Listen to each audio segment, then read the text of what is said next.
Bonjour et bienvenue sur ce nouvel épisode de podcast. On se retrouve ici pour parler de business, de stratégie, d'intuition, de gestion de projet. Et justement, aujourd'hui, je vais vous parler du sujet du pilotage des projets. Pourquoi ce sujet il est important? Parce que j'observe que le niveau de succès des entrepreneurs dépend de leur capacité à piloter des projets. C'est-à-dire que quand on est consultant, quand on est freelance, bon, on va piloter des projets pour les autres, mais on va quand même très peu piloter des projets d'innovation, de restructuration pour son entreprise, parce qu'en fait, on fournit des services et puis les personnes viennent à nous. Vous voyez un peu comment ça se passe. Alors que quand on est entrepreneur, qu'on va innover en permanence, ce qui va faire qu'on va craquer le code un peu de notre business, de notre modèle d'affaires, sachant que ça évolue en permanence, on le sait très bien. Quand on a un business, c'est pas waouh, j'ai trouvé la solution, il n'y a plus rien à faire. Au contraire, c'est un mouvement perpétuel. Et donc, ça veut dire avoir la capacité de piloter des projets en permanence. Donc, je vais vous donner des points clés sur le pilotage de projet. D'où part ce partage? Il part de mon expérience. Donc, moi, j'ai été chef de projet pendant 6 ans dans les grands groupes du CAC 40 et j'avais l'habitude de piloter des gros projets avec beaucoup de partenaires stratégiques dans des grosses structures, donc des organisations avec des comités de direction, avec des appels d'offres. Donc on est sur des enjeux forts en termes de projets avec des gros budgets d'investissement. Et aujourd'hui, je me rends compte que ce qui m'a réellement aidé à avoir du succès dans mon entreprise, c'est cette partie pilotage de projet. Donc, j'ai envie de te donner les codes et les clés. Juste avant, je me présente à toi, et notamment si tu me découvres maintenant.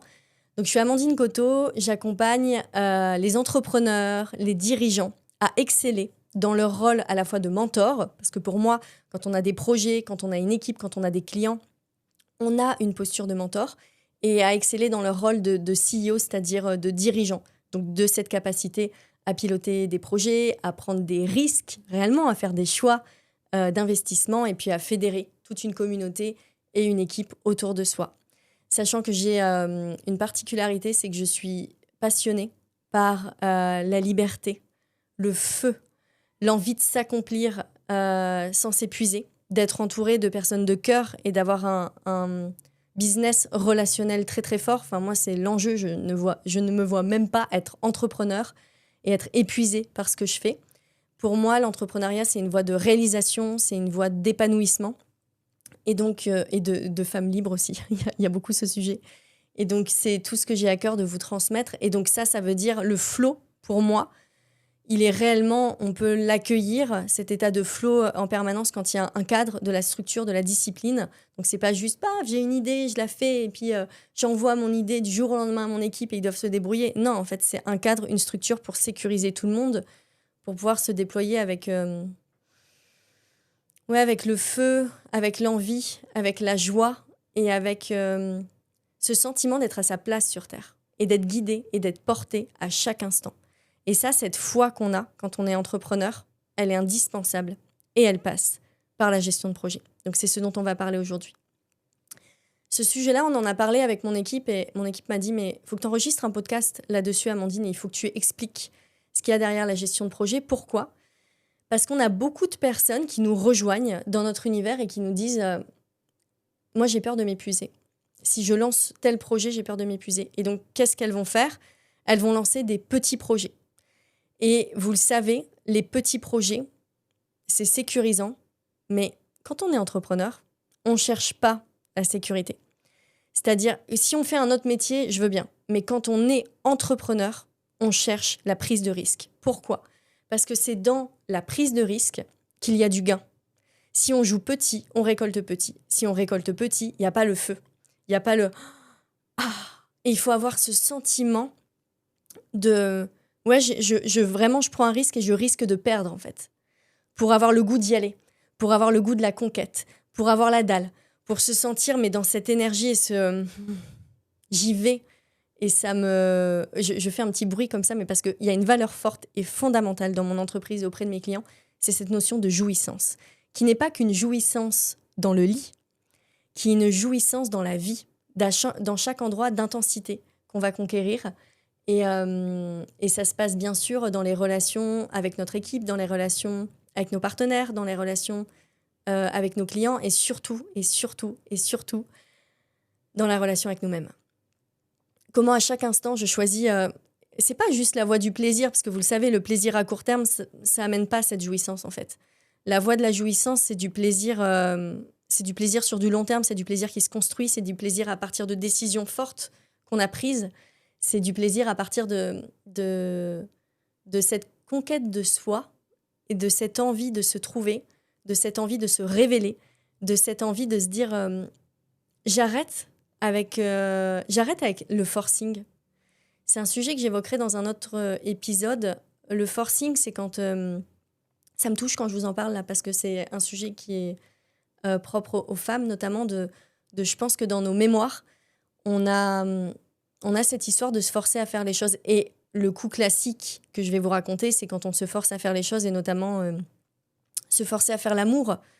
Et ça, c'est des années de patriarcat ou de mariage forcé, ou même pas forcé, mais les personnes ne divorçaient pas forcément, et donc il y avait le devoir conjugal. Enfin, c'était inscrit quand même dans le code, le devoir conjugal.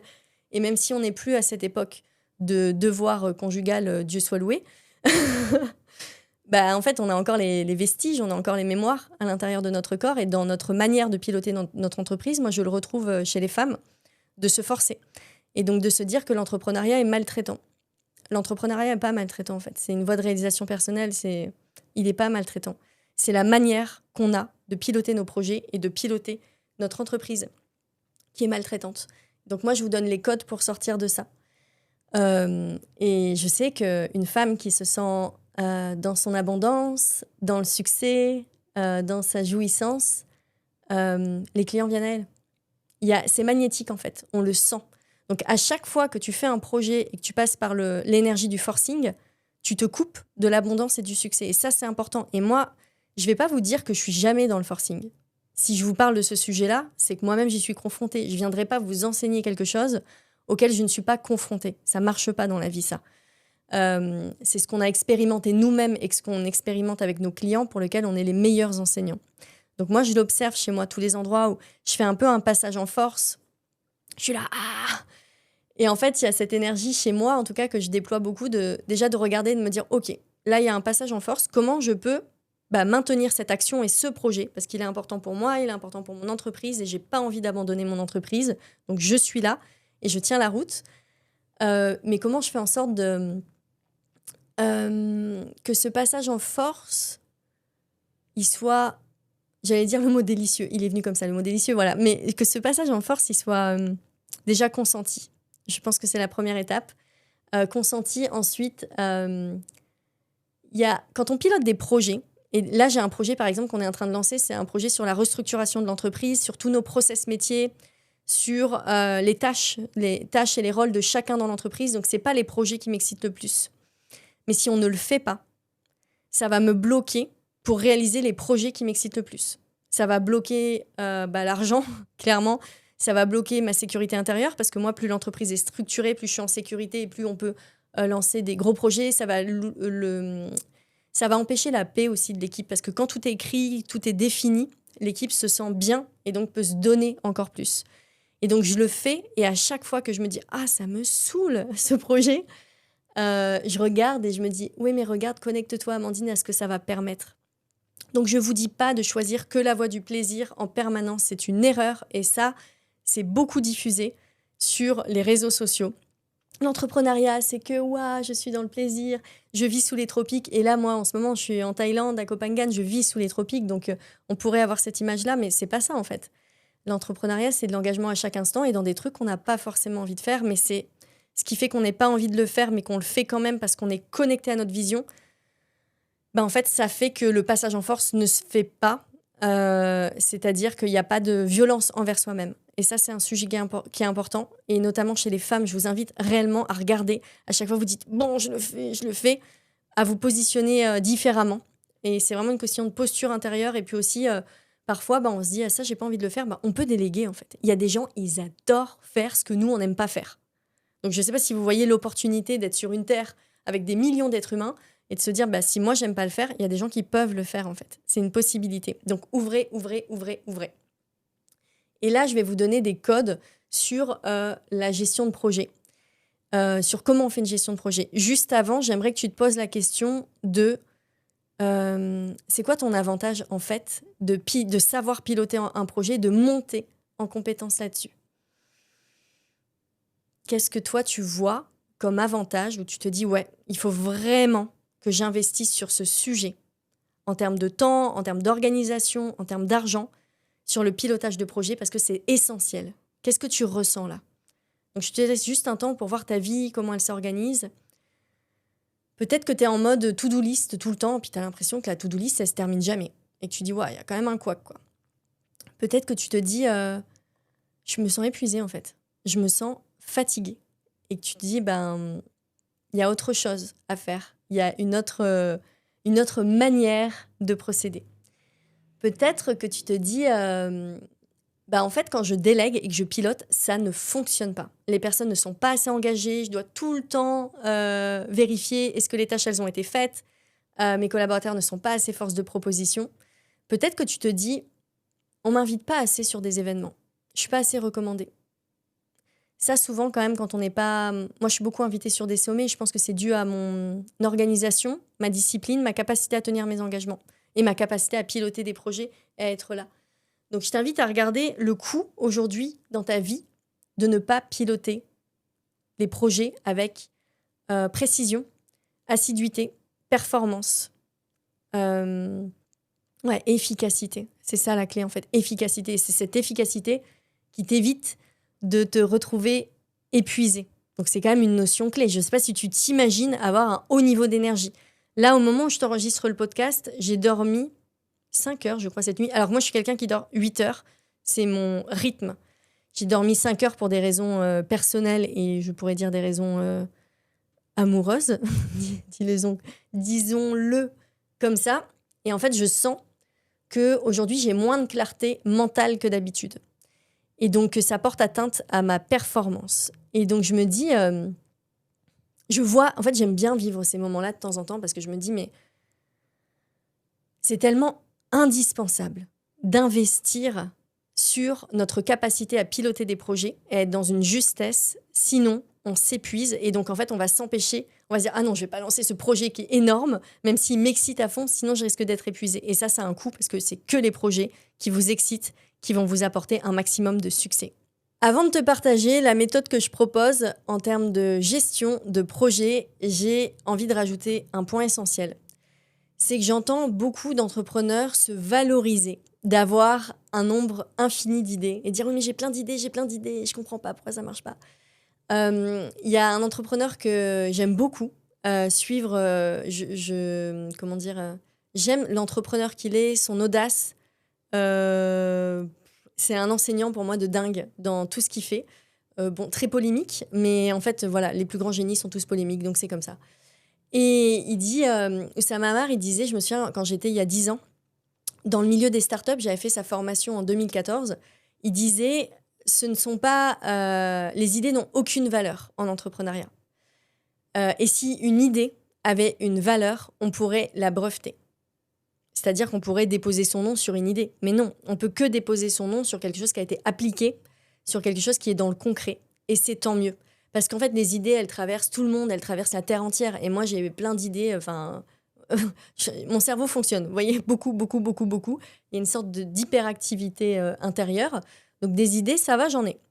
La vraie force que vous avez en tant qu'entrepreneur, c'est votre capacité à concrétiser, à réaliser et à implémenter vos idées. Pourquoi ? Parce qu'une idée, moi c'est ça que je trouve beau, c'est très spirituel ce que je vais vous dire, mais une idée c'est sous forme d'idéalisme, c'est sous forme d'utopie. Et vous le voyez, et c'est ça la médecine de l'entrepreneuriat, vous voyez que quand vous avez une idée et que vous commencez à la mettre en application, c'est là où en fait vos idéaux, ils vont se retrouver bousculés. Et vous allez... c'est là où on juge moins les autres en fait. Quand on est dans cette capacité à faire, dans cette capacité de réalisation, on comprend l'autre d'une manière très fine.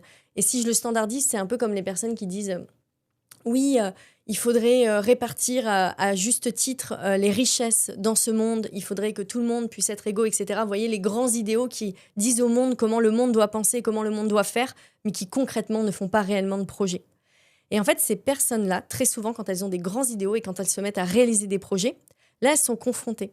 Je vous donne un exemple. Moi, j'ai des grands idéaux aussi. Donc, j'ai toujours été en mode, oui, quand j'aurai une entreprise, tout le monde sera payé à part égale. Ou j'avais, je pense, un peu, à certains endroits, pas partout, un état d'esprit communiste. Parce que je voulais la paix, l'harmonie sur Terre, etc. Mais en tant qu'entrepreneur, je suis pas du tout là-dedans. Parce que je suis dans le concret. Et je me rends bien compte que quand on est entrepreneur, quand on prend des risques en permanence, mais moi, je comprends les grands dirigeants qui sont payés des millions d'euros. Et j'ai envie de dire, mais même, c'est pas assez dans l'idée, quoi. Parce qu'eux, ils doivent porter une charge énergétique qu'un salarié ne portera pas. Et quand on dit, oui, le salarié qui est là, qui bosse des heures et le patron, il fait rien, il ramasse toute la richesse, mais je ris, en fait. Je ris intérieurement et je me dis, mais est-ce que les personnes se rendent compte de ce que c'est quand c'est sur une personne que reposent, par exemple, des milliers de salariés, le fait qu'ils aient leur salaire à la fin du mois, ça va en grande partie reposer sur la capacité du dirigeant à prendre les bonnes décisions, à ne pas se planter, prendre des bonnes décisions stratégiques. Quand on fait un pivotage, un tournant dans l'entreprise, quand l'entreprise est en crise, qu'il y a un manque de trésorerie, qu'il y a des investissements qui sont faits, on ne dort pas forcément tout le temps sur ses deux oreilles la nuit quand quelqu'un a une posture comme ça à tenir des énergies. Donc, pour moi, plus on tient un grand volume d'énergie avec des grandes responsabilités, plus on doit gagner de l'argent. Et ça, c'est un message que je vous passe à vous en tant qu'entrepreneur. Vous devez vous rémunérer à votre juste titre. Si aujourd'hui, vous voyez qu'avec votre business, vous ne gagnez pas assez d'argent, c'est inacceptable. Parce que vous prenez des risques au quotidien, parce que vous mettez votre cœur sur la table, parce que vous portez des énergies, parce que vous portez des fréquences et vous avez besoin d'être soutenu. Et recevoir de l'argent, c'est être soutenu par l'univers. Donc, c'est indispensable. J'en viens maintenant au partage de ma méthode pilote d'excellence que j'ai créée pour tous mes clients. Cette méthode, elle est transmise, donc j'accompagne différents niveaux d'entrepreneuriat et cette méthode, elle est transmise différemment en fonction de vos niveaux d'entrepreneuriat parce qu'il n'y a pas les mêmes enjeux. Si par exemple, vous gagnez 3 000 euros par mois, ce n'est pas les mêmes enjeux que si vous gagnez 15 000 euros par mois, que vous gagnez 100 000 euros par mois. Vous voyez, ce n'est pas les mêmes enjeux. Donc, il y a quand même une granularité dans ma manière de transmettre la méthode. Mais là, aujourd'hui, je vais vous la transmettre de manière générique, sachant que très souvent, nous, dans nos accompagnements, pour nous, c'est essentiel que vous maîtrisiez cette méthode. C'est pas, elle s'apprend pas. Là, je vais vous la communiquer pour vous donner des insights, pour que vous puissiez comprendre. Mais elle s'apprend pas juste comme ça, par l'idée ou par « ah oui, c'est comme ça ». Ça s'apprend par implémentation et on améliore en continu. C'est pour ça que nous, avec nos clients, on les accompagne à chaque fois à se poser les bonnes questions en pilotage de projet. C'est un mindset.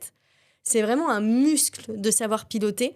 Et donc, imaginez, savoir piloter un projet, c'est un peu comme le sport. C'est pas parce qu'on vous a dit oui, pour gagner, je sais pas, de la masse musculaire ici, il faut que tu mettes le poids comme ça. Bah oui, ok, mais si on le fait pas, en fait, on peut pas aller dans la justesse du mouvement pour pas se faire mal, pour avoir vraiment, en tout cas en fitness, il y a quand même une justesse du mouvement très fine pour que ce soit physiologique. En gestion de projet, c'est pareil. C'est pas parce que vous avez les grandes lignes de savoir piloter un projet que vous savez réellement l'implémenter. Ça prend du temps. Et c'est pour ça que nous, on a des accompagnements sur le long terme pour que ça puisse être intégré dans la cellule, pour que ça puisse être incarné, embody, vraiment l'avoir dans le corps et que les personnes qui vous entourent, elles sentent une structure dans votre capacité à arbitrer et à piloter des projets. La première étape quand tu pilotes un projet, c'est de te connecter à la vision. Donc ça, je pense que tu le sais. Voilà, en faisant de l'entrepreneuriat depuis longtemps, tu sais que c'est indispensable d'être connecté à sa vision. Une erreur commune que je vois par rapport à la vision, c'est les entrepreneurs qui me disent « Ah oui, moi j'ai déjà bossé sur ma vision il y a 3 mois, c'est clair. » Et alors là, quand une personne me dit ça, je me dis « Ah, j'ai tout de suite un indicateur qui me dit « Mais en fait, elle n'a pas capté ce que c'est que l'entrepreneuriat. » Parce que pour dire « C'est bon, ma vision est définie, c'est clair », non, en fait, une vision, elle est en mouvement, en permanence, et elle s'affine au quotidien, chaque jour, elle se renouvelle, en fait. Et c'est ça la beauté. Et plus on va dans cet affinage permanent, au quotidien, de notre vision. Donc la vision, c'est ce qu'on voit moi, je travaille beaucoup la vision, on la travaille sur 10 ans, sur 3 à 5 ans, sur 1 an et sur 3 mois, de ce qu'on a envie d'accomplir à la fois pour notre business et notre vie personnelle. C'est important de mettre les deux ensemble, sinon ça va vous savez, des fois, on prend des décisions business qui sont décorrélées à notre vie personnelle et c'est là où ça crée un peu un clash intérieur et que ça peut limiter votre expansion. Donc, on va toujours vérifier ce point. Et donc, la vision, c'est vraiment avoir cette capacité à imaginer. Donc, l'imagination, on l'a beaucoup quand on est enfant. Quand on est adulte, on l'a moins.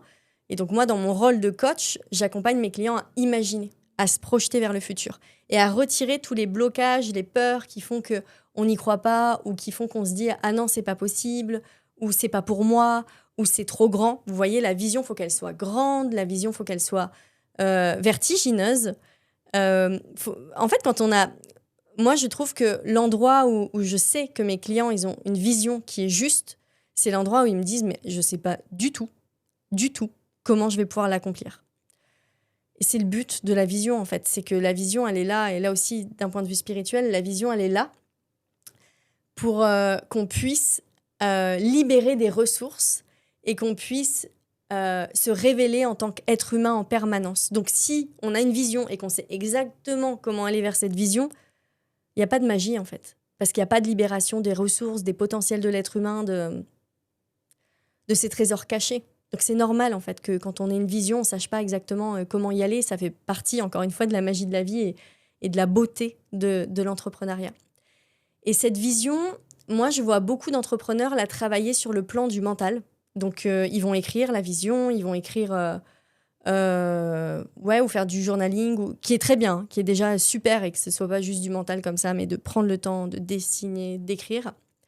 Moi, dans ma manière de vous accompagner à définir la vision, je vous accompagne sur des plans de l'inconscient. Donc, on va dans des couches de l'invisible qui sont très, très, très profondes. Souvent, mes clients me disent « Je ne comprends pas ce que j'ai vu » ou « Je ne sais pas ce que j'ai vu ». Et c'est difficile de mettre des mots dessus. Et c'est parfait. C'est parfait parce que c'est... Quand on va sur d'autres plans, il y a des idées qui vont descendre, mais ce n'est pas genre l'idée d'une clarté absolue directement, c'est que l'idée va descendre de notre vision et elle va venir nous transformer, en fait. Modifier notre état d'être, qui on est, qui on transpire, qui on respire. Et c'est là où on va devenir... on va incarner une nouvelle facette de nous. C'est ça qui est beau dans la vision. C'est un voyage intérieur, une vision. C'est pas j'écris ma vision pour atteindre les 100K au niveau business ou pour atteindre le million, vous voyez. La vision, c'est votre âme.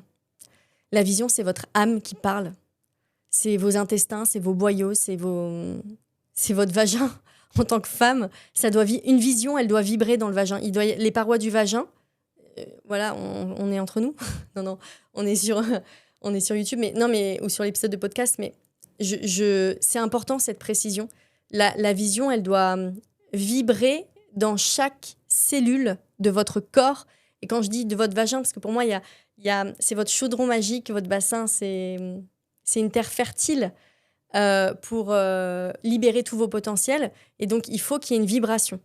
Et que cette vibration, vous savez, plus les cellules comme ça, elles s'entrechoquent, plus on peut créer de la synergie et plus on peut créer du nouveau. Et la vision, c'est ça. Quand on est visionnaire, c'est on amène de nouvelles idées, on amène quelque chose de nouveau sur Terre. Et donc, moi, souvent, quand mes clients nous rejoignent dans notre univers, ils sont bluffés. Ils sont en mode, mais... En fait, ça faisait longtemps que j'avais quelque chose dans mon cœur, mais que je ne le voyais pas. Mais là, waouh, je le vis, je le ressens. Donc, j'ai une capacité à prendre des décisions beaucoup plus courageuses parce que la vision, elle est là à l'intérieur de moi. Et quand je vois des entrepreneurs qui ont du mal à prendre des décisions qu'ils sont censés prendre, parce que sinon, le coup de l'inaction, il est fort et sinon, il s'étouffe, je sais que c'est parce que la vision, elle n'est pas assez forte. Donc, nous, très souvent, dans nos événements offerts, on va travailler sur la vision pour que la vision, elle puisse venir brûler les peurs et qu'elle puisse être là en tant que moteur. Mais ça passe sur votre capacité à aller dans les plans subtils et dans les plans de l'inconscient. Hier, j'étais avec une entrepreneure qui pilote son business et qui a de grandes compétences, une grande expertise. Je pense qu'elle va aller très, très, très loin. Mais elle a piloté son entreprise de manière très young. Ah oui, alors pour avoir des clients, donc je lance mes pubs Facebook, je fais ça. Là, ChatGPT me dit de faire ci, de parler comme ça aux clients. Là, le setting, la mise en contact avec les clients, ça se passe de cette manière. Tout est très young. C'est des bonnes pratiques et c'est hyper important. Nous, on vous apprend des pratiques de base au sein de mon entreprise. On ne peut pas être juste sur le yin et l'intuition. Mais vous voyez, si on est trop sur l'intuition et je me laisse aller, il n'y a pas de pilotage de projet et ça ne fonctionne pas. Si on est trop sur, OK, il faut faire étape 1, étape 2, étape 3, ça ne fonctionne pas non plus. L'entrepreneuriat est un espace où on a besoin de combiner les deux, surtout chez les femmes. Je ne dis pas que chez les hommes, c'est comme ça, mais chez les femmes, on a tellement de ressources intérieures avec nos capacités intuitives. Si vous saviez à quel point, à chaque fois que je parle avec des hommes, je me rends compte qu'on a une capacité, mais à voir 10 ans plus loin, 20 ans plus loin, on a une capacité à se projeter vers le futur, mais qui est infinie. Donc, utilisons-le, ce trésor. Et je parlais avec la personne avec qui je suis en enregistrant mon podcast, là, juste avant. Et je lui dis, moi, je parle beaucoup d'entrepreneuriat. Puis là, ça va vraiment être des sujets autour de la femme que je vais enregistrer. Et il m'a dit, ah bon? À quel point l'entrepreneuriat féminin et masculin est différent? Et je lui ai dit, je lui ai donné 2 exemples. Je lui ai dit, voilà, nous, on a une capacité intuitive qui est beaucoup plus forte. Et notre rôle, ça va être de faire confiance à cette intuition. Parce que si on la met en doute ou qu'on ne lui fait pas confiance, elle va nous porter préjudice. Si on s'appuie sur elle, si on n'a aucune preuve tangible de ce qu'on va pouvoir réaliser, mais qu'on y croit quand même, là, on est dans une puissance féminine de dingue. Les hommes, eux, ils ont une capacité de prise de risque qui est, moi, qui me rend dingue, qui me fait frétiller, qui me fait vibrer. J'adore voir un homme prendre des risques. Ça me donne beaucoup de force et de puissance. Il m'inspire. Et moi, j'aime bien prendre des risques aussi de cette manière-là. Et ils ont une capacité à faire un all-in en poker et à y aller. Et nous, en tant que femmes, pas nous, moi, je me sens pas là-dedans. Et peut-être que vous vous sentez pas là-dedans parce que nous, on a quand même dans nos contenants, on a quand même beaucoup de femmes qui savent prendre des risques. Et c'est normal, c'est l'énergie que je porte. Mais moi, je pense qu'il y a un équilibre très juste entre énergie féminine et masculine. Et j'en profite pour vous dire du coup que nous, on accompagne des clients qui veulent cet équilibre. Si c'est trop dans le féminin, ça va pas le faire. Si c'est trop dans le masculin, ça va pas le faire. Nous, c'est vraiment l'équilibre intuition-stratégie qui crée le succès dans ce que je vous propose d'explorer dans l'entrepreneuriat pour que vous puissiez amener vos projets d'envergure très très loin. Donc ça, la première étape, c'est la vision. Là, en ce moment, j'accompagne une cliente à développer ses projets à l'international. Donc, elle a déjà une très bonne assise en France.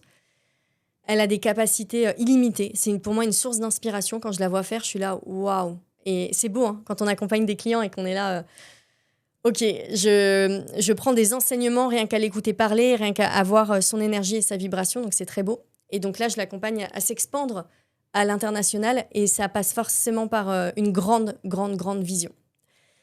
Donc ça, c'est le point sur ce que je voulais vous partager sur la première étape de la gestion de projet. La deuxième étape de la gestion de projet, c'est une fois que vous avez votre vision, donc ça peut être encore plus loin, mais sur 10 ans, 3 à 5 ans, 1 an et 3 mois, qui est un grand classique dans l'entrepreneuriat. Une fois que vous avez ce point-là, l'objectif, c'est d'aller pouvoir découper les différentes étapes en actions concrètes pour que ce soit dans le tangible. Et donc, moi, ce que je propose, c'est de définir des piliers d'ambition. Donc, toutes les personnes qui sont dans mon entreprise, tous les clients qu'on accompagne ont leurs piliers d'ambition. Généralement, c'est entre 3 et 5 piliers d'ambition. Ça peut être un peu moins, ça peut être un peu plus. Tout est relatif, mais entre 3 et 5 piliers d'ambition, on sait qu'on va mettre tout notre focus sur ces 3 à 5 projets dans le trimestre. Donc, on découpe en trimestres pour avoir une vision assez court-termiste, pour pouvoir être dans le concret, dans le réel et pas que dans l'imaginaire. Parce que la vision, c'est l'imaginaire, c'est l'infiniment grand, c'est le tout est possible. Et les piliers d'ambition, c'est sur le trimestre et c'est dans le concret et c'est réaliste. Et ça, c'est un sujet aussi important que j'ai envie de vous communiquer. Donc, il y a beaucoup dans l'entrepreneuriat au féminin, mais tout est possible, on peut tout réaliser. Et nous, on se retrouve parfois en appel avec des clients qui disent « Mais tout est possible, je peux tout faire, je peux générer 5 millions cette année. » Puis quand je regarde dans les faits et que j'étudie leur business, je dis là, ton positionnement, il n'est pas clair. Tu n'arrives pas à avoir de clients et tu n'arrives pas à générer 2 000 € par mois. Et donc, je ne dis pas que tu ne peux pas réaliser 5 millions dans l'année. Moi, je vois bien qu'il y a des choses que j'ai vues qui étaient incroyables. Mais si tu veux le faire, il va falloir shifter d'identité, mais dès aujourd'hui, dès demain. Et du coup, quand je vois des clients ou des prospects, des personnes qui nous contactent, qui disent « Oui, mais j'ai des rêves grands. » Et au moment de prendre la décision de faire un investissement à 4 ou 5 chiffres, sont là en mode « Oh, je peux pas ». Je me dis « Mais il y a un vrai décalage entre ta vision et la réalité du moment. » Et ça, c'est jamais bon, en fait. Ça entraîne... pour moi, ça me touche parce que ça entraîne une perte de foi. C'est-à-dire toutes les personnes qui ont cette capacité, un grand imaginaire, et c'est un talent, il faut le garder, hein, un grand imaginaire, mais qui ne savent pas mettre les choses concrètement dans la matière, elles vont perdre la foi, elles vont perdre confiance en l'univers. Et moi, j'ai un tel amour pour l'univers, pour Dieu, pour la vie, que pour moi, si on perd la foi, c'est grave en fait. Je vous le dis. Je suis même pas en mode oui, c'est pas grave de perdre la foi. Je suis en mode mais si j'ai pas la foi quand je me lève le matin, ma vie, elle a pas du tout la même saveur. C'est indispensable à votre vie d'avoir la foi. C'est ça, faut que vous le préserviez en fait. Donc si vous voyez que vous perdez la foi, allez regarder concrètement, action par action, tâche que vous faites chaque jour pour vérifier que c'est bien aligné à votre vision, pour nourrir votre vision. Ne trahissez pas votre vision. Je vous l'ai dit tout à l'heure, votre vision, c'est votre âme. On ne peut pas trahir son âme, en fait. On n'a pas le droit de faire ça sur Terre. C'est ce qui entraîne la mélancolie, la dépression, c'est ce qui entraîne la perte de repères, la perte de confiance en soi. Vous ne pouvez pas vous abandonner, en fait. C'est que votre vision, c'est votre âme. Donc, chaque jour, à chaque instant de votre vie, vous devez marcher vers votre vision. Et s'il y a des éléments qui sont contraires à votre vision ou qui vous empêchent d'avancer vers votre vision, c'est votre rôle et votre devoir en tant qu'adulte, en tant que co-créateur sur cette terre d'un nouveau paradigme, d'un nouveau monde, quoi. On est en train de créer un monde nouveau, là. Ça fait partie de la dynamique de vie. Enfin, à chaque fois, le monde, on passe par différentes époques, que ce soit préhistoire, Moyen-Âge, l'époque des Lumières, etc. Enfin, là, on est dans une nouvelle révolution de la vie. C'est nous, en tant qu'êtres humains, qui amenons les nouvelles idées sur Terre. C'est pas genre des gens à l'extérieur, c'est vous qui êtes en train de le faire. Donc ça, c'est indispensable à chaque instant d'avancer vers sa vision et de retirer tout ce qui va être contraire à votre vision. C'est votre rôle. Et donc, les piliers d'ambition, ils sont là pour ça. Donc, nous, pour te donner des exemples, en tout cas moi dans l'entreprise, aujourd'hui, on a un pilier d'ambition, on a 5 projets, mais il y en a 2 que je vais te partager. On a un pilier d'ambition fort, c'est la structuration de l'entreprise. Et on a un autre pilier d'ambition fort, il s'appelle Ascensia 28. J'adore, j'ai l'impression que c'est un code Apollo 13. C'est beau de donner des noms à ces projets comme ça. Et il s'appelle Ascensia 28. Et c'est pour pouvoir intégrer dans les prochains mois 28 personnes dans Ascensia, qu'on soit un groupe de 28. Parce que moi, je vois exactement, et dans ma vision en tout cas, je vois qui sont les personnes qui peuvent nous rejoindre. Je vois leurs talents, je vois leurs capacités, je vois leurs compétences, je vois leur état d'être, je vois leur feu intérieur. Et donc, moi, j'ai cette vision-là. Et là, maintenant, on découpe quels sont les différents projets qu'on va mettre en place pour que ces 28 personnes, enfin, là, il y en a déjà 7 qui nous ont rejoints, mais pour qu'il y en ait 21 autres qui puissent nous rejoindre. Et donc, du coup, moi, j'ai cette intention qui est là. Et là, une fois qu'on a défini les piliers d'ambition, on va passer à la 3e phase. Et la 3e phase, c'est définir la fiche projet, vraiment le pilotage du projet pour que ça puisse se réaliser. Sachez que là, moi, par exemple, j'ai un autre projet en pilier d'ambition, c'est investissement immobilier, parce que je suis en train de refaire, ça faisait 10 ans que je n'avais pas investi en immobilier, et je suis en train de réinvestir là en immobilier, donc c'est un projet où je suis en train d'œuvrer dessus. J'ai un autre projet, par exemple, qui est branding personnel. Donc là, je pars vivre à Dubaï dans 3 semaines. Et ouais, et je vous l'annonce aussi. Je pars vivre à Dubaï dans 3 semaines, et là, il va y avoir un grand moment... il va y avoir un grand moment en branding personnel de mon identité. Vous avez dû le voir au fil des mois. Là, j'ai déjà je me suis beaucoup transformée en termes de posture intérieure. Donc, ça se voit à l'extérieur. Et là, il y a comme une réconciliation de la businesswoman en moi, une réconciliation de la femme libérée. Et là, je vais rentrer en processus de branding transformationnel avec ma coach pour pouvoir faire émerger une nouvelle identité. Et je suis tellement contente. Je suis tellement contente. En plus, à Dubaï, il va y avoir des experts dans ce domaine. Je vais pouvoir être accompagnée par des super photographes, maquilleuses, relooking, vestimentaire, etc. Donc, c'est juste le kiff. En fait, c'est le kiff d'être entrepreneur pour vivre ces moments-là. Et j'en profite pour vous dire qu'il y a 3 jours, j'ai choisi d'investir. Attention, préparez-vous. J'ai choisi un investissement de 82 000 € pour mon entreprise. Donc, pour mon entreprise, pour moi, en termes de coaching. Je vous en donnerai les contours et les détails, je pense, prochainement. Ça a été un choix... je ne vais pas vous dire que ça a été un choix vertigineux. C'est pas vrai. J'ai pas peur. Enfin, si, j'ai un peu peur parce que c'est un choix d'investissement où là, l'entreprise va devoir générer beaucoup plus de trésorerie. Donc, ça fait appel à ma capacité, à moi, à tenir mes projets. ma capacité à pas abandonner mon entreprise dès que, par exemple, bah oui, là, j'ai dormi 5 heures cette nuit. Non, je suis là, je suis présente. Il y avait le tournage du podcast qui était prévu. Je suis là, en fait. J'abandonne pas les projets. Donc, ça fait appel à beaucoup de ressources intérieures en moi. Donc, il y a une petite peur, mais en fait, je suis beaucoup plus excitée par... je suis comme amoureuse, je vais dire ça comme ça, de la version d'Amandine que je suis en train de devenir. Et je vous dis ça parce que parfois, j'en ai les larmes aux yeux. Mais vraiment, je pense à moi, à ce que je suis en train de devenir, à cette femme que j'admire. Je me vois dans 3 mois, je me vois dans 1 an. La vision, elle n'est pas claire à 100%, c'est en termes de ressenti.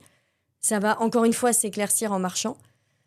Mais je suis tellement fière, en fait, d'investir sur moi, de prendre des décisions où, bah là, j'habite à Koh Phangan, en Thaïlande. Ça fait 2 ans que j'habite ici. C'est mon île d'amour. Je l'aime de tout mon cœur. Mais c'est une île qui m'a tellement donné. Mais de me dire, c'est une île un peu pour enfants. Je joue beaucoup ici. Il n'y a pas assez d'ambition au niveau business. Il n'y a pas assez d'engagement. Moi, j'ai besoin qu'un homme me choisisse et qu'il me dise, c'est toi. C'est toi que je veux, en fait. Et j'ai envie de te soutenir dans tes projets. J'ai envie d'être là à chaque instant pour toi. J'ai envie d'être là dans tes plus grandes peurs. J'ai envie de te découvrir sous toutes tes facettes. J'ai envie d'être en face d'un homme qui me dise ça, en fait. Qui me dise, mais je suis là. Je vois où tu vas et je te soutiens. Mais voilà, j'ai envie et moi, je me sens prête à avoir la même posture avec un homme. Et ça, c'est pas possible, en tout cas là où j'habite aujourd'hui. Et donc, il y avait cette envie de m'honorer, de me dire, je me choisis. Oui, j'ai beau être amoureuse de quelqu'un à l'extérieur et j'ai beau l'aimer de tout mon cœur. Si je reste dans cette relation, je vais me perdre. Et donc, je ne peux pas faire ça. Parce qu'en plus, il m'aimerait moins, je pense, si je me perdais. Et ce qu'on aime en moi, c'est ma capacité à me choisir. Donc, ça fait mal au cœur. C'est des décisions qui ne sont pas évidentes. Même Lille, en fait, je l'aime de tout mon cœur. Et là, je regarde chaque endroit. Je pars dans 3 semaines. Je regarde chaque endroit en me disant, mais waouh, c'est mes derniers moments, quoi. Mais c'est par amour pour moi que je le fais et que je prends cette décision. Donc voilà, petite parenthèse et moment un peu émotionnel. J'ai hâte en tout cas de vous partager ce que je vais devenir et comment je vais me révéler à Dubaï et ce qui va ressortir. Ça va être très beau, je le sais, je le sens dans mon cœur. Donc j'ai peur pour le coup. L'investissement à 82, j'avais 82 000 euros. J'ai un peu peur, mais j'ai pas trop peur. Et par contre, partir à Dubaï, j'ai peur. Parce que ce ne sera pas mes repères, parce que là, je vis dans la jungle, c'est un autre mode de vie, donc il y a tout ça qui se joue. Il y a une autre chose que je voulais vous dire, c'est que l'investissement que je fais à 82 000 euros, je pouvais le payer en 3 fois ou en 12 fois. Et en fait, j'ai choisi de le payer en 3 fois plutôt que 12 fois, parce que je me suis dit... j'ai pas regardé la voie de la sécurité. Je ne choisis jamais le chemin juste de la sécurité. Je me mets en sécurité, je suis pas une kamikaze, mais la voie de la sécurité, je la choisis pas tant que ça parce que ce qui est sécuritaire, c'est plan-plan, c'est mou. Et moi, j'ai besoin, quand je vais dans des projets, sentir ce feu.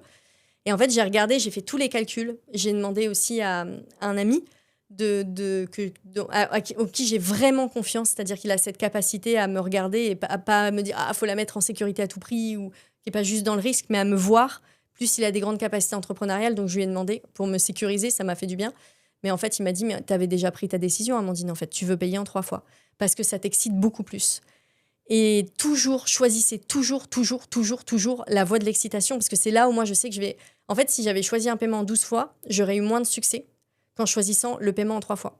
Je le sais, c'est ma manière de fonctionner, en fait. C'est mon feu intérieur, il est « Ouais, on va plier le game, on va tout donner, ça va être incroyable !» Donc, je suis très, très contente de ça.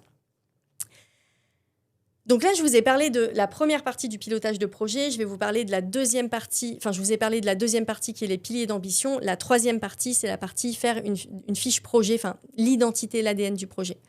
Donc, on fait une fiche projet et ensuite, on pilote le projet dans une 4e partie. La fiche projet, c'est la carte d'identité du projet. C'est là où vous allez définir le nom du projet, vous allez définir le responsable projet. Donc, nous, on a fait une réunion d'équipe là, il y a 4 jours où j'ai présenté en fait les différents projets sur les 3 mois. Et j'ai dit, qui prend le sujet ? J'ai vu dans l'équipe qui est-ce qui pouvait vraiment être la leader sur ce sujet, mais j'avais besoin de valider aussi qui a envie d'être responsable, de porter le projet, de le soutenir. C'est quand même hyper important d'être là et d'avoir le feu pour piloter un projet. Je ne donnerai jamais le projet à quelqu'un qui me dit oui, je vais le faire. Vous voyez, il faut que je sente est-ce que tu as la niaque, quoi. Est-ce que tu as envie d'y aller? Et ensuite, le nom du projet, le responsable, les dates, etc. Toujours mettre une date de début, une date de fin. Un projet sans date de début, sans date de fin, ce n'est pas un projet. Donc, c'est indispensable de fonctionner avec... Moi, je le dis souvent comme ça en spiritualité, de fonctionner avec les lignes du temps. Et pour que l'univers vous envoie des ressources, il a besoin d'un temps défini. C'est-à-dire que vous puissiez tenir l'énergie dans un temps défini. Si vous dites, je vais lancer tel projet, puis on verra quand il va éclore, je suis sûre à 99% qu'il ne va jamais éclore. Vous voyez ce que je veux dire? Donc il y a ça, on va regarder quelle est l'intention du projet. Donc pourquoi on le fait? Quels sont les objectifs? Donc intention, objectif, c'est un peu différent. Intention, il y a une énergie yin et de ce qu'on ressent, de ce qu'on pressent pour l'entreprise. Sur la partie objectif, c'est plus yang. Donc c'est concrètement quels sont les objectifs qu'on veut atteindre. Et généralement, il faut que ce soit des objectifs smart dans l'idée, même si vous pouvez adapter. Mais smart, ça veut dire qu'en gros, que ça puisse être réaliste, que ça puisse être mesurable, que ça puisse être dans le temps, que ça puisse être prédictible. Vous voyez, il y a toute cette notion-là. Je vous invite à chercher ce que ça veut dire des objectifs smart sur Google ou ChatGPT si vous voulez, pour avoir plus de détails. Donc, il y a vraiment cette notion d'objectif et de se dire, OK, comment on va pouvoir soutenir ces objectifs? Et une fois qu'on a fait ça, il y a une étape, c'est qu'on va regarder les ressources présentes dans l'entreprise. Donc, qu'est-ce qui est là concrètement en termes de compétences métiers, en termes de personnes qui sont là, en termes de disponibilité énergétique, qui est un point important aussi. Moi, quand je regarde les projets, je me dis, est-ce qu'on a l'espace-temps là pour créer ce projet? Si on ne l'a pas, comment on crée de l'espace-temps? Donc, on a toute une partie ressources, les outils aussi. Là, on est passé sur Go High Level, qui est un outil formidable. Bien sûr que les projets, on peut les voir encore plus grands aujourd'hui. On va regarder toute la partie blocage. Alors ça, c'est génial. J'adore le faire parce que je ne suis pas quelqu'un qui regarde de manière spontanée les blocages. Moi, je suis tout feu, tout flamme. Allez, on va y aller, ça va le faire. Et des fois, je peux me casser les dents parce que je me dis, je n'avais pas vu ce sujet-là. Et donc, dans les fiches projets, de regarder les blocages et de se dire, OK, là, il y a tel risque. Il y a tel blocage. Là, je pense qu'on n'a pas de données là-dessus, ou on n'a pas enfin, ça risque de coincer. Si je vous donne un exemple concret, en termes de blocage, par exemple, pour Ascensia 28, Apollo 13, Ascensia 28, moi, ce que j'ai identifié, c'est il y a un manque de positionnement. On peut éclaircir encore plus le positionnement. Et là, je pense que c'est mon intuition d'entrepreneur, mais avec le positionnement actuel, si on lance les projets, on va peut-être avoir 10, 15 personnes. Si on a un vrai positionnement, on peut accompagner 28 personnes. Et le positionnement, il se travaille à l'intérieur, en énergétique, et vraiment dans ma solidité intérieure. Et ensuite, c'est le message qui s'incarne et qui se diffuse à l'extérieur. Et mon branding personnel va m'aider notamment à... Vous voyez, un positionnement, on voit l'identité d'Amandine, on voit où est-ce qu'on vous accompagne, et c'est bam, c'est posé, quoi. Et là, moi, je sens que vraiment dans le positionnement qui commence à émerger de plus en plus, c'est OK, comment tu pilotes tes projets d'envergure et tu vois très très loin en étant une femme libérée en même temps. Donc je sais pas comment ça va, la promesse elle va se préciser dans cet angle-là, mais je sens qu'il y a ça qui ressort et c'est beau, c'est très beau. Donc en tout cas, il y a ce blocage de positionnement. Donc moi, j'ai défini en face, je me suis dit OK, le positionnement, c'est quelque chose qui peut freiner. Donc j'investis pour du branding transformationnel. Point d'équipe sur le positionnement, on va demander un max de retours clients. Et en fait, on va faire toute une étude sur le positionnement. Voilà, de toujours mettre face au blocage potentiel que vous pouvez soulever sur un projet, de toujours mettre des solutions en face. Là, par exemple, nous, on avait un blocage il y a quelques temps, c'est qu'on était sur Kajabi, on était hyper limité en termes de CRM, en termes de suivi client. Et en fait, on a investi, j'ai investi dans la migration pour aller sur l'outil Go High Level. Vous voyez, je voyais ce blocage et je me suis dit, la solution, c'est d'investir. Et on y va. Donc ça, c'est hyper important. Donc ça, c'est toute la partie blocage, opportunité de croissance, parce que c'est ça, un blocage, il est toujours là, mais dans n'importe quel endroit de ta vie, un blocage, il est toujours là pour mettre en lumière une opportunité de croissance, c'est-à-dire un espace dans lequel tu t'étais pas encore révélé, où ton entreprise s'était pas encore révélée, où elle avait pas les outils, et de dire, OK, là, ça coince là. Donc si ça coince, c'est que tu as une ressource et un potentiel à aller chercher, et que tu vas aller le chercher, et grâce à ça, tu vas aller encore plus loin et tu vas passer des paliers. Donc, c'est indispensable, ce sujet. Ensuite, on va regarder, et je te donne les grands points de la fiche projet, sachant que quand on est dans mon entreprise, mes clients, ils ont des templates de fiches projet à remplir, ils ont des rendez-vous avec des personnes de mon équipe pour faire le point sur leur projet, pour vérifier est-ce que c'est vraiment aligné à la vision, pour vérifier que tous les blocages, ils ont bien été vus, pour vérifier que les différentes étapes, les macro-étapes, les gros jalons du projet soient là et les micro-étapes. Donc ça, c'est l'étape aussi indispensable à faire, macro-étape, tout ce qu'on voit à mettre en place. Pour vous donner un exemple avec Ascensia 28, il y a une étape refaire le tunnel d'acquisition client. Donc, il y a une étape de remise en place de la stratégie du copywriting d'Instagram pour avoir encore plus de leads, donc de prospects qui viennent en messagerie. Donc, il y a toute une étape. Il y a un autre jalon qui est la stratégie LinkedIn, où on revient sur LinkedIn avec le déploiement d'une stratégie de DM sur LinkedIn. Donc, ça, c'est une autre étape et c'est un autre jalon. On a ça qui est mis en place. On a l'étape succès client pour agrandir les succès clients de notre entreprise. Et plus on aura nos succès clients en faisant vraiment des gros shifts, plus on va faire rentrer les clients facilement, en fait, dans l'écosystème. Donc là, on est tous nos clients qui rentrent, on est hyper pointus sur leur succès, sur comment on peut les aider, comment on peut aller chercher des clés, des ressources pour qu'ils puissent accélérer encore plus leur croissance. Il y aurait d'autres points à détailler dans la fiche projet, mais là, je pense que tu as les angles principaux, sachant que je pense que ce qui est essentiel quand tu fais ta fiche projet, c'est aussi de te dire ok, des fois, tu vois, on définit, puis on se dit, mais attends, ça, c'est pas clair, mais là, c'est confus. C'est pour ça que nous, on accompagne nos clients à gagner en clarté. Et c'est de se dire, tout n'a pas besoin d'être clair quand on fait la fiche projet. Le but, c'est que ce soit un maximum clair, mais des fois, moi, il y a des choses, j'écris mes fiches projet, je dis à l'équipe, là-dessus, c'est pas clair. Donc, je pose l'intention que ça s'éclaircisse dans les prochaines semaines pour vous et mieux vous guider.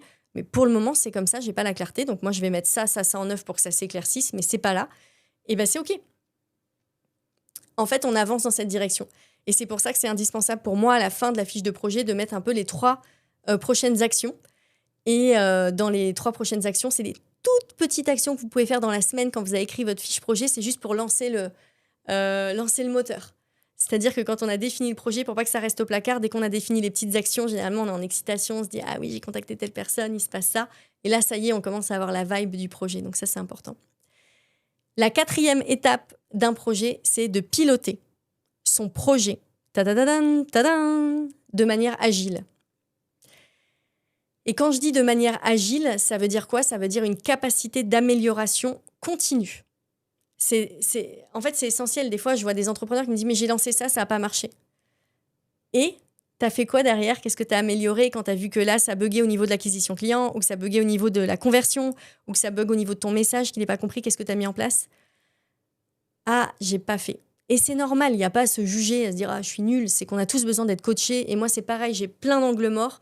C'est pour ça que je suis tout le temps coachée, en fait. J'ai des angles morts et j'ai besoin qu'on me dise « t'es en train de chercher des solutions encore ailleurs, alors qu'il suffit de changer d'1 degré ce que t'as mis en place, quoi. » Des fois, on s'épuise à tout le temps renouveler, chercher d'autres solutions, créer des nouvelles offres, alors qu'il suffisait de retravailler un peu cette offre qui était là et qui attendait d'éclore. Je sais pas si tu vois ce que je veux dire, mais en tout cas, c'est important que le pilotage de projet soit de manière agile, donc amélioration continue. Je regarde qu'est-ce qui a marché, qu'est-ce qui n'a pas marché, feedback, et on améliore, et on améliore, et on améliore, et on améliore, et on améliore. Et je continue et je chante la chanson pour que ça puisse rentrer dans ta tête. Et on améliore, et on améliore, et on améliore. On fait que ça. Quand on est entrepreneur, on fait que ça.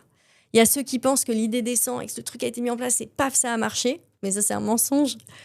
Et il y a ceux qui savent que, OK, on va regarder qu'est-ce qui marche pas. Ah, mon discours, quand je parle à mes clients, n'est pas entendu. Je vais plonger encore plus dans le champ de l'invisible, dans le cerveau de mes clients, de mes prospects, pour ressentir mais qu'est-ce qu'ils ont réellement besoin d'entendre, qu'est-ce qui viendrait les soutenir encore plus. Et on améliore, mais de manière tellement subtile. Ça ne veut pas dire que le message n'était pas là avant, c'est qu'il a besoin d'être sculpté avec précision. Imaginons, c'est comme les tailleurs de pierre sur les cathédrales. C'est de la précision et c'est ce que vous faites quand vous êtes entrepreneur, c'est on fait de la taille de pierre. On affine, ça ne veut pas dire que la pierre n'était pas là et qu'il n'y avait pas les fondations, mais on affine et c'est ça qui fait la beauté, le succès, la grâce en fait de votre entreprise et de ce que vous êtes en train de créer. Donc dans la méthode agile, il y a du coup, comme on est en amélioration continue, il y a un retour en permanence avec son équipe. Il y a un retour en permanence aussi avec ses clients pour avoir le retour de qu'est-ce qui fonctionne, qu'est-ce qui ne fonctionne pas. Et il y a le courage, quand il y a des choses qui ne fonctionnent pas, de vous dire ça ne marche pas. Et là, ça demande de l'humilité en tant qu'entrepreneur, de se dire en fait, ce que j'ai imaginé là à l'intérieur, ça marche pas. Donc, qu'est-ce que je mets en place et qu'est-ce que je fais pour que ça puisse fonctionner? Moi, ce qui m'aide de plus en plus, là, avec mon entreprise, à moins piloter mon entreprise avec de l'ego mal placé, en quelque sorte, avec ma personnalité de j'ai envie d'être aimée, j'ai envie d'avoir les meilleures idées, etc. Mais juste à regarder et me dire, ah ok, j'ai mis ça en place, ça marche pas. Et en fait, je prends de la hauteur, je me positionne un peu en posture, ce qu'on appelle méta en coaching. Je me positionne au-dessus de mon entreprise, de mon équipe, je regarde. Et puis il y a Amandine qui est là. Et je dézoome quand je regarde Amandine et je me dis, bah non, là, la décision qu'elle a prise, elle est pas bonne, on va faire autrement. Mais ça veut pas dire qu'Amandine prend des mauvaises décisions, ça veut juste dire qu'Amandine est entrepreneur et qu'elle teste et qu'elle essaye, etc. Et moins on met sa personnalité, en fait, moins on met ses petites blessures intérieures dans l'entreprise, moi, on se dit « Ah, je suis pas assez bonne, je suis pas assez douée, pourquoi ça marche pas avec moi ?» Vous voyez, toute cette petite machination intérieure qui peut rentrer en jeu. Plus, en fait, on pilote avec une prise de recul, plus on a du succès. Ça, c'est parce qu'on est capable de réajuster, en fait, en permanence. C'est la méthode agile. C'est de se dire « Ok, on avait tout prévu, on avait mis ça en place et on s'est dit « Ça va cartonner. » Je sais pas, tu prévois un lancement, tu dis « Ça va cartonner. » Et ça ne bouge pas d'un poil. Il n'y a rien qui se passe. Donc, ça ne veut pas dire qu'il ne se passe pas des trucs après, parce que la fin d'un lancement, généralement, est assez pleine de surprises et de révélations. Mais des fois, ça ne bouge pas. Ça ne veut pas dire qu'il faut continuer dans le mur à dire je continue de faire comme ça. Ça veut dire qu'est-ce qui ne marche pas concrètement? Qu'est-ce que les personnes n'ont pas capté? Comment mon produit a besoin d'être repensé, mais en finesse, pour que ça puisse fonctionner. Et ça, c'est ton rôle dans le pilotage de projet. Et c'est un vrai mindset et ça se muscle en continu.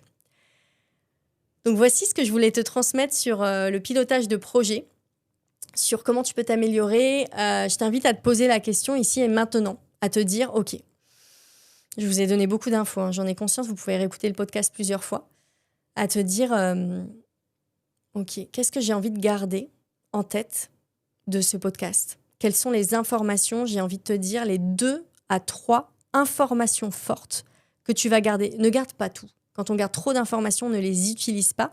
Et ce qui fait que tu vas réussir, c'est de capter des informations et de les mettre en application concrètement. Donc là, avec ce que tu as entendu de cet épisode, qu'est-ce que tu as envie de mettre en application concrètement dans ton entreprise et dans ta vie?